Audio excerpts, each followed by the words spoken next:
آپ بادشاہ ہیں، مرد جو ہے وہ بادشاہ ہے، وہ طاقتور ہے، اس کا کام ہے اپنی اس عورت کی حفاظت کرنا، وہ زورآور ہے، طاقتور ہے، اس کی کفالت کرنا۔ اور مزے کی بات ابھی بتا دوں کہ اگر وہ عورت اپنے مرضی سے وہ کام کرنا چاہتی ہے، ملازمت کرنا چاہتی ہے، تو وہ کر سکتی ہے، اس کو مذہب دین اسلام اس کو اجازت ہے، تجارت ٹریڈنگ کرے کر سکتی ہے۔ بات سمجھے؟ آقا دو جہان صلی اللہ علیہ وسلم جب ملک شام کو گئے تھے تو کس کا سامان لے کے گئے تھے؟ خدیجہ الکبریٰ کا لے کے تھے، جو آپ کی پہلی بیوی تھی۔ وہ اس وقت کی وہ تجارت آج سے 1400 سال پہلے، آپ آج کی بات کر رہے ہیں، 1400 سال پہلے خواتین ٹریڈنگ کرتی تھی، تجارت کرتی تھی، امپورٹ ایکسپورٹ کرتی تھی۔ اور پھر جو غزوات ہوئے ہیں، بدر ہو یا احد ہو، اور غزوات کے اندر جو بچیاں وہ اس کا نرسنگ کا کام کرتی، پانی پلاتی تھی، مرم پٹیاں کرتی تھی، ان کو اجازت تھی کہ میدان جنگ میں جا کر مجاہدین کی وہ خدمت کریں۔ اب اس میں خاص نقطہ جو ہے آپ سب بچوں کو بتا دوں، خاص بات یہ ہے کہ آپ عورت جو کمائی کرتی ہے اس سے پیسے لے نہیں سکتے، نہیں لے سکتے۔ ہاں اگر اپنی مرضی سے وہ آج سمجھے کہ میرا شوہر اس قابل نہیں ہے، اس کی جو سیلری 10-20 ہزار روپے اس سے گھر کا خرچہ مشکل چلتا ہے، وہ آپ کو 5-10 ہزار روپے کہیں کہ میری طرف سے ہے، ہیلپ ہے، تو آپ لے سکتے، ادروائز آپ کو جبر اسے نہیں لے سکتے۔ آج کل تو جبرن لیتے ہیں، یہی ہم نے شور دیکھے ہیں جہاں پیٹرول پمپ پہ گاڑی نہیں ہوگا، تو کم از کم کچھ بزدلی، کچھ خودداری ہونی چاہیے انسان کے اندر۔ ہمارے زمانے کے اندر تو عورت کے سامنے تو وہ بڑے شرماتے تھے۔ ابھی کی آپ جو وڈیرا آدمی نہیں، آپ نے 71 میں جنگ ہوئی تھی جس میں بنگلہ دیش کا، اس میں ہمارے ایک جنرل تھے اے کے نیازی، ان کا نام، یہ بڑی تاریخی بات ہے، جنرل اے کے نیازی وہاں کے اس محاذ پر ایسٹ پاکستان میں جو بنگلہ دیش بن چکا ہے، تو یہ جو ویسٹ پاکستان تھا، اسلام آباد میں ان کی ہر قسم کی مدد بند کر دی۔ میں کہا سوری، ہم نہ آپ کو میڈیسن پہ دے سکتے ہیں، نہ آپ کو راشن فوڈ پہنچا سکتے ہیں، نہ گولا باری دے سکتے ہیں، ہماری طرف سے چھٹی۔ 1 لاکھ ہماری آرمی تھی، وہ سرنڈر ہو گئی، سرنڈر ہو گئی بنگلہ دیش۔ پھر وہ قید میں رہی، ذوالفقار علی بھٹو صاحب نے بڑے مذاکرات جائیداد کار کرتی پاک آرمی کو وہاں سے 1 لاکھ کروڑ پھڑا دیا۔ تو جس وقت تو جنرل اے کے نیازی نے ہتھیار ڈالے، اس وقت جو انڈیا کا جنرل تھا اس کا نام تھا جنرل اروڑا۔ تو جو تقریب ہوئی تھی ہتھیار ڈالنے کی، اس وقت وہ اپنی بیوی کو ساتھ لایا تھا، جنرل اروڑا۔ ٹھیک، تو جب اس نے اپنا پسٹل کھولا ہمارے جنرل اے کے نیازی صاحب نے، اس نے اسے اروڑا کہا کہ میں ہتھیار تو ڈال رہا ہوں لیکن تو میں اپنی بیوی کو نہیں ڈالنا چاہوں گا۔ وہ شرمایا نہیں، نیازی صاحب نہیں شرمائے اپنا ہتھیار ڈالنے، لیکن عورت کے سامنے وہ ڈرائے، شرما کے وہ اس کے سامنے، عورت کے سامنے کہ کیسے اپنا ہتھیار کھول سکتے، جو ہوتی ہے غیرت میں خودداری، بزدلی، سمجھ آ رہی ہے؟ تو عزیزان گرامی، ہمارے قرآن پاک میں اور ہمارے اللہ نے اور ہمارے محبوب صلی اللہ علیہ وسلم نے ہر چیز کا تعین کر دیا، چاہے وہ بیوی ہو، چاہے بچہ ہو، چاہے والدین ہو، چاہے وہ پڑوسی ہو، چاہے وہ تجارت ہو، چاہے وہ تعلیم ہو، اساتذہ ہوں، آپ کے روحانی پیشوا ہوں، آپ کے علماء ہوں، چھوٹا بھائی ہے، بڑا بھائی ہے، آپ کے حیوانات ہیں، آپ کا کتا ہے، بلی ہے، جانور ہے، آپ کے گھر میں درخت ہے، کچھ بھی ہے، کوئی ایسی چیز نہیں ہے جس کا تعین اللہ اور اللہ کے رسول نے نہ کر۔ ہماری یہ بدنصیبی ہے کہ ہم یورپ کی طرف تو دیکھتے ہیں، ہم دوسروں کو کاپی کرتے ہیں، لیکن جو ہمارے گھر میں اللہ کا پاک کلام پڑا ہوا ہے ہم اس کی طرف نہیں توجہ نہیں دیتے، ورنہ ہمیں ضرورت ہی نہیں ہے، لوگ ہم سے تعلیم سیکھیں، ہمیں لوگوں سے لہٰذا عزیزان گرامی، تعلیم جو ہے وہ تعلیم ہے جو دین کی تعلیم ہے۔ ہمارے ایک بڑے اچھے عالم گزرے، شہید ہو گئے تھے، ڈاکٹر غلام مختار ملک ان کا نام تھا، عظیم آدمی۔ انہوں نے کہا دنیا میں علم 2 ہی ہے، علم دنیا میں 2 ہے، یا ہے علم الادیان یا علم الابدان، یا فزکس ہو، علم الابدان بدن کی جمع جسم کا، یہ جو ڈاکٹری آپ سمجھتے ہیں بائی پاس بدل ہے فزکس یا پھر ادھیان، دین کی جمع ادھیان، یا علم دین ہے. تو دین کیا ہے؟ وہ آپ کو زندہ رہنے کے لیے، معاشرے میں رہنے کے لیے آپ کے حقوق کیا ہے، آپ کے فرائض کیا ہیں، یہ بتاتا ہے. آپ ہمارے پاس جو فرائض ہے اس میں لکھا ہوا ہے. دعا کیا کریں رب یرحمہما کما ربیانی صغیرا، اپنے والدین کی دعا کرو مولا تو ان پر رحم کر جیسے ہم چھوٹے تھے رحم کر. آج اپنے والدین کے سامنے رخصت نہ کہو اور اپنے والدین کی خدمت کرو. اور پھر والدین احسان اور ان پر احسان کرو. اور احسان کا مطلب پہلے بھی میں نے بتایا کئی دفعہ کہ احسان کسے کہتے ہیں. پھر آج سن لیں باتوں میں. احسان کا مطلب کسی کے استحقاق سے اس کو زیادہ دینا یہ احسان ہے. ایک آپ کی فرم میں ایک مزدور کام کرتا ہے، آپ اس کو 600 روپیہ دہڑی دیتے ہیں، چلتے بلاک بڑا دیتے ہیں 600 روپئے، آپ اس کو شام کو 700 دیتے ہیں. وہ جو 700 دیں گے یہ احسان ہوگا. 600 اس کی مزدوری، 100 روپئے ایکسٹرا جاؤ بھائی دودھ پینا، فروٹ کھا لینا، انگور کھا لینا. اس کی جو استحقاق ہے اس سے اس کو زیادہ دینا، اس کو احسان دینا. سمجھ آتی؟ پوچھے آپ کو بھائی احسان کسے کہتے ہیں، تو آپ یہ بتانا اس پوچھنے والے کو کہ کسی کے حق سے زیادہ اس کو دے دینا یہ احسان ہے. تو والدین کے تو پہلے حق کا ہی اللہ تعالیٰ نے تعین نہیں کیا کہ آگے میں کتنا ہے. دوبارہ جتنا بھی ان کو زیادہ دو ان کو وہ اپنے والدین کو، اور ان کے مانگنے سے پہلے وہ نہ کہیں کہ بیٹا مجھے کمبل لا کے دو، بیٹا مجھے چپل لا کے دو. آپ کو پتا ہو جیسے آپ اپنے بچے کے لیے، بچہ نہیں کہتا کہ میرے میں فلاں چیز کھاؤں گا، آپ اس میں ڈرائی خرید کے لے آتے ہیں، کپڑے گرم لے آتے ہیں اگر سردی کا موسم ہو تو اس کو پنکھے کے نیچے ڈالتے ہیں، نہلاتے دھلاتے ہیں، خدمت کرتے ہیں.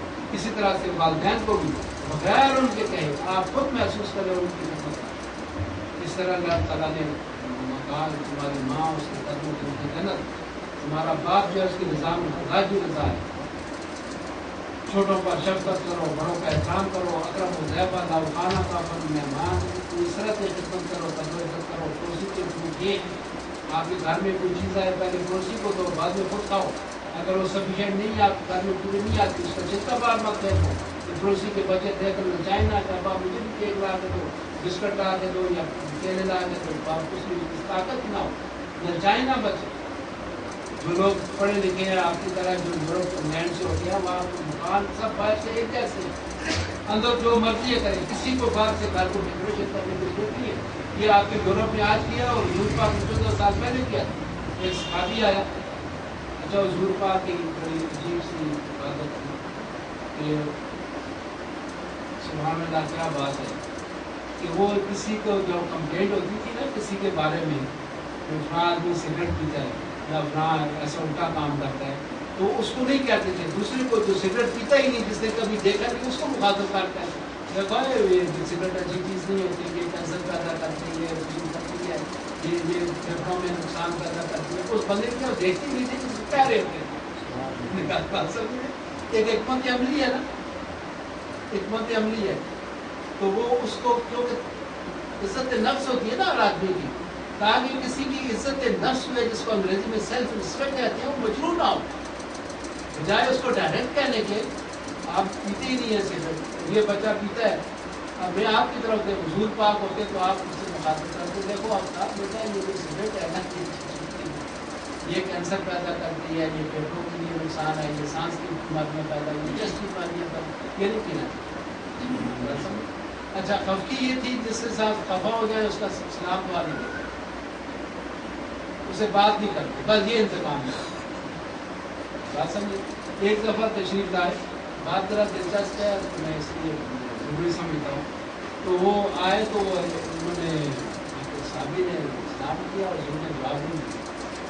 تو وہ پریشان ہوتا ہے یار حضور پاک نے مجھے جواب نہیں دیا تو اسلام کیا. دوسرے صحابہ سے پوچھا بھائی میرے خلاف کوئی کمپلینٹ کوئی شکایت یا حضور نے کوئی بات کی ہو میرے سامنے کا نہیں، یہ ایسی بات نہیں بتائی. اب تو سمجھ نہیں آتی پھر حضور پاک نے میرے سلام کا جواب نہیں دیا، میرے کو مسکرائے نہیں، بسم نہیں فرمایا. حضور کی عادت سے بسم فرماتے.